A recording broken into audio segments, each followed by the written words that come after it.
छत्रपती शिवाजी महाराजांच्या स्मारकामध्ये पहिल्यापासून भ्रष्टाचार झाला आहे हे आम्ही वारंवार सांगत होतो. गेल्या वेळी छत्रपती शिवाजी महाराजांचं स्मारक कोसळलं तेव्हा काही लोकांनी आमच्यावर आरोप केले आणि आज मात्र आपण बघितलं असाल, खरं तर राम सुतार यांनी जी मूर्ती केली आहे छत्रपती शिवाजी महाराजांची ती अत्यंत सुंदर आहे. तिला काही धोका आजही नाही, परंतु आजूबाजूला जे पीडब्ल्यूडीने काम केलं, जे पहिलं काम केलं होतं आणि नवीन काम केलं ते पूर्णतः बोगस काम केलं. या कामामध्ये मोठ्या प्रमाणात भ्रष्टाचार झालेला आहे आणि खरं तर ज्या अधिकाऱ्यांनी हे काम केलं त्यांना आता मंत्रालयामध्ये बढती देण्यात आली. त्यांना आता काही मंत्री त्यांना आपले ओएसडी घेऊन फिरवत आहेत.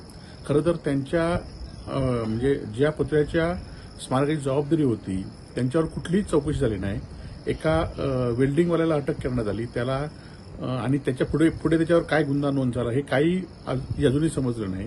काही लोकांना जे मूर्तिकार पहिला होता आणि जो ठेकेदार होता त्याला पहिल्या निवडणूक झाल्या त्यांना पहिला जामीन देण्यात आला आणि त्यामुळे या सगळ्या बाबतीमध्ये भ्रष्टाचार झालेला आहे.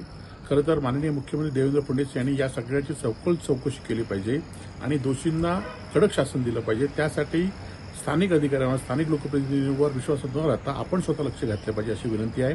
यामध्ये आम्ही कुठलंही राजकारण न करता अजूनही वेळ गेली नाही. तुम्ही पुतळ्याच्या आजूबाजूचा परिसर आहे तो परिसर हळूहळू खचत चाललेला आहे, त्याचा आपण पाहणी करावी आणि जे अधिकारी दोषी असतील आणि ज्या दोषींना पाठीशी घालत असतील त्यांच्यावर कडक कारवाई करावी एवढीच आमची अपेक्षा आहे.